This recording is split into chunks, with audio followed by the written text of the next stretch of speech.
पुराने जमाने की बात है।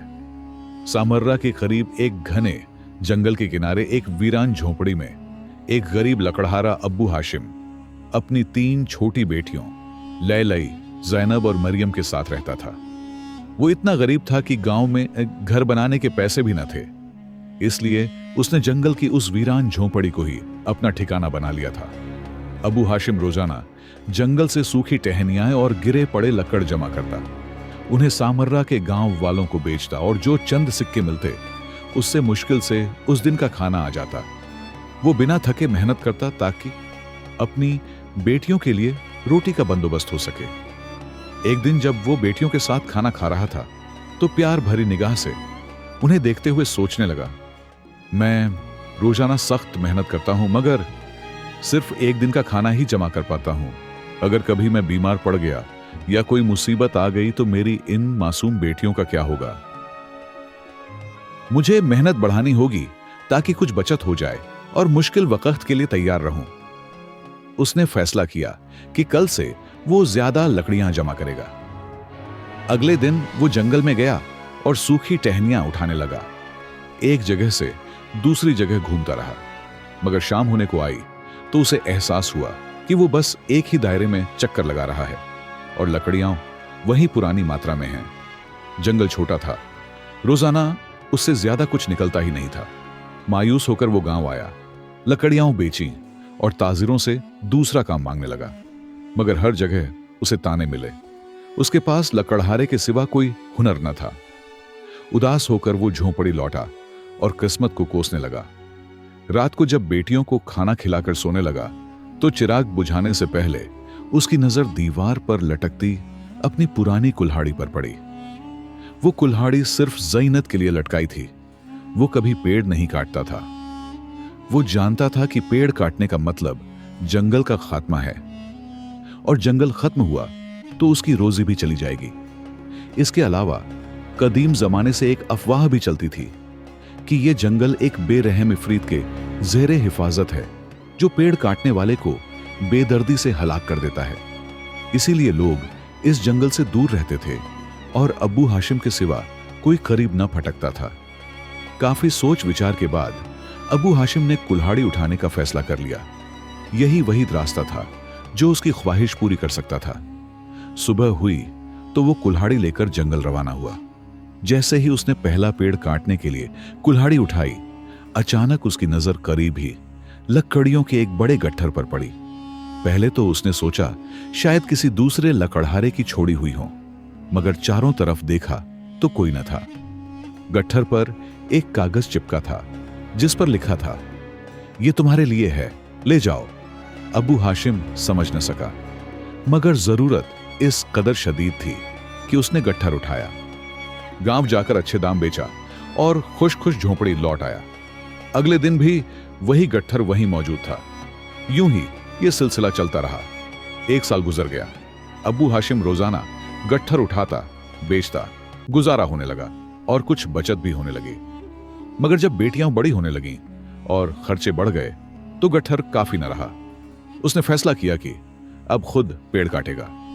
जैसे ही कुल्हाड़ी उठाई, एक खौफनाक आवाज गूंजी, ए लकड़हारे, पेड़ ना काटो। वो घबराकर मुड़ा तो कोई न था, सिर्फ एक काला परिंदा उसके सर पर मंडला रहा था। उसने सोचा शायद वहम हुआ। दोबारा कुल्हाड़ी उठाई तो अचानक एक हौलनाक इफरीत सामने जाहिर हो गया। अब्बू हाशिम दहशत अजदा होकर पीछे हटा। इफरीत बोला, मैं तुम्हें इस काम से रोकने आया हूं। मैं तुम्हें जानता हूं। तुम सूखी लकड़ियां चुनने वाले हो, 3 छोटी बेटियों के बाप हो। जंगल को कभी नुकसान नहीं पहुंचाया, इसीलिए मैं तुम्हें रोजाना गट्ठर देता रहा ताकि तुम पेड़ न काटो, मगर तुमने फिर भी पेड़ काटने की ठान ली। अब बस इतना कहता हूं कि मेरे गट्ठर पर कनात करो। आज से इसमें कुछ इजाफी दिरहम भी रखूंगा, मगर याद रखो, जंगल को नुकसान पहुंचाने वाले को मैं कभी माफ नहीं करता। तुम पहले शख्स हो जिसे माफ किया और मदद की पेशकश की, क्योंकि तुम एक नेक और मेहनती बाप हो। अगर दोबारा कुल्हाड़ी उठाई तो तुम नहीं जान पाओगे कि तुम्हारे साथ क्या करूंगा। यह कहकर इफरीत गायब हो गया। अब्बू हाशिम झोंपड़ी लौटा। अभी यकीन ना आ रहा था कि यह सब सच है। उस दिन के बाद वो गट्ठर पर ही कन्नाद करने लगा। सब कुछ ठीक चल रहा था। फिर एक दिन उसकी सबसे छोटी बेटी मरियम शदीद बीमार पड़ गई। हकीम ने मुआयना करके बताया कि ये नायाब बीमारी है जो रफ्ता रफ्ता हरकत छीन लेगी। इलाज तो है, मगर दवा दूर हिंदुस्तान से आती है और खर्चा इतना कि अब्बू हाशिम की पहुंच से बाहर था। दिल पर पत्थर रखकर उसने फैसला किया कि पेड़ काट कर ही पैसे जमा करेगा, चाहे इफरीत की धमकी ही क्यों ना हो। जंगल पहुंचा, कुल्हाड़ी उठाई ही थी कि इफरीत की तनबीह याद आ गई। बेटी की हालत याद आई तो वो एक पेड़ के नीचे बैठकर रो पड़ा और अल्लाह को पुकारने लगा। अचानक इफरीत नुमायां हुआ और उसे पास बुलाकर दिखाया कि वहां एक कुआं है जो पहले कभी न था। इफरीत बोला, इस कुएं का पानी अल्लाह के फजल से तेरी बेटी को शिफा देगा, 7 बार इससे नहला दे। फिर बगैर कुछ कहे गायब हो गया। अब्बू हाशिम खुशी से पागल हुआ। कुएं से पानी भरकर बेटी को 7 बार नहलाया। झोंपड़ी के करीब पहुंचा तो मरियम हंसती खेलती दौड़ रही थी। खुशी की इंतहा न रही। अगले दिन वो इफरीत का शुक्रिया अदा करने जंगल गया, मगर न मिला। गट्ठर उठाया और गांव चला। रास्ते में हकीम मिला। हकीम ने मरियम की खैरियत ली तो उसने इफरीत और जादुई कुएं की पूरी कहानी सुना दी। हकीम ने पहले यकीन न किया, फिर एक गरीब मरीज बच्चे के लिए पानी मंगवाने को कहा। जब उस बच्चे को भी पानी से नहलाया तो वो अचानक उछलने लगा। हकीम हैरान रह गया और अब्बू हाशिम को अच्छी तनख्वाह पर अपने पास रख लिया, बशर्ते कि रोजाना कुएं का पानी लाता रहे। अब्बू हाशिम ने पहले इनकार किया, फिर इसरार पर राजी हो गया, मगर शर्त रखी कि गरीबों से इलाज के पैसे न लिए जाए। वो खुद पानी की उजरत न लेगा। अब वो रोजाना डोल भरकर पानी ले जाता, मगर डोल और गट्ठर एक साथ उठाने से लकड़ियां कम हो जाती और आमदनी घट जाती। वो अपनी बचत से कमी पूरी करता रहा। आखिरकार एक दिन सारी बचत खत्म हो गई। अब वो परेशान था, क्या हकीम को पानी देना छोड़ दे या बेटियों की रोजी खतरे में डाले। आखिर उसने हकीम से कहा कि कोई लड़का भेज दें जो पानी ला सके। लड़के ने पानी के मुअज्जिजाती असरात देखे तो चालाकी की। एक डोल हकीम को और दूसरा खुफिया तौर पर अमीर मरीजों को महंगे दाम बेचने लगा, मगर यह चाल ज्यादा दिन न चली। एक दिन लड़का हैरान रह गया, कुआं गायब हो चुका था। हकीम के घर के बाहर दूर दराज से आए मरीजों का हुजूम था। अब्बू हाशिम बेबसी महसूस कर रहा था। आखिर एक बार बुलंद आवाज से पुकारा, ऐ इफरीत, अगर मेरी आवाज सुन रहे हो तो खुदा के नाम पर जाहिर हो जाओ। ये सब अल्लाह पर भरोसा करके हमारी तरफ उम्मीद लगाए बैठे हैं। मुझे लगता है मैंने उन्हें धोखा दिया है, मेरी मदद करो।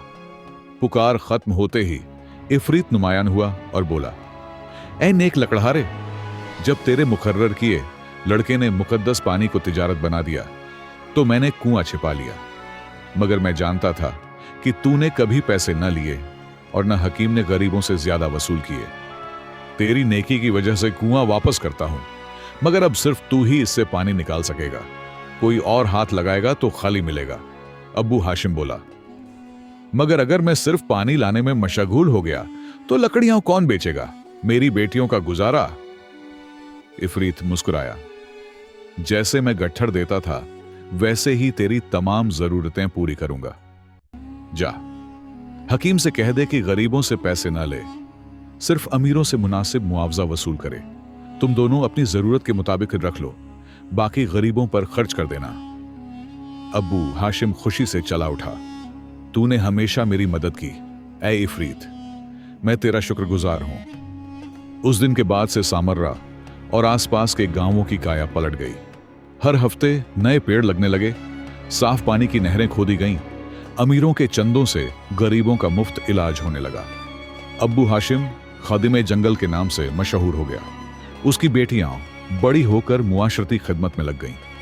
कई चोर कुएं से पानी निकालने आए, मगर हर बार खाली मिला। यह मुअज्जिज़ा सिर्फ नेक नियत वालों के लिए था। आखिरकार वो इलाका जो कभी वीरान था खुशहाली की मिसाल बन गया। और ये सब एक लकड़हारे की ईमानदारी, अल्लाह की रहमत और एक जादुई कुएं की बदौलत मुमकिन हुआ।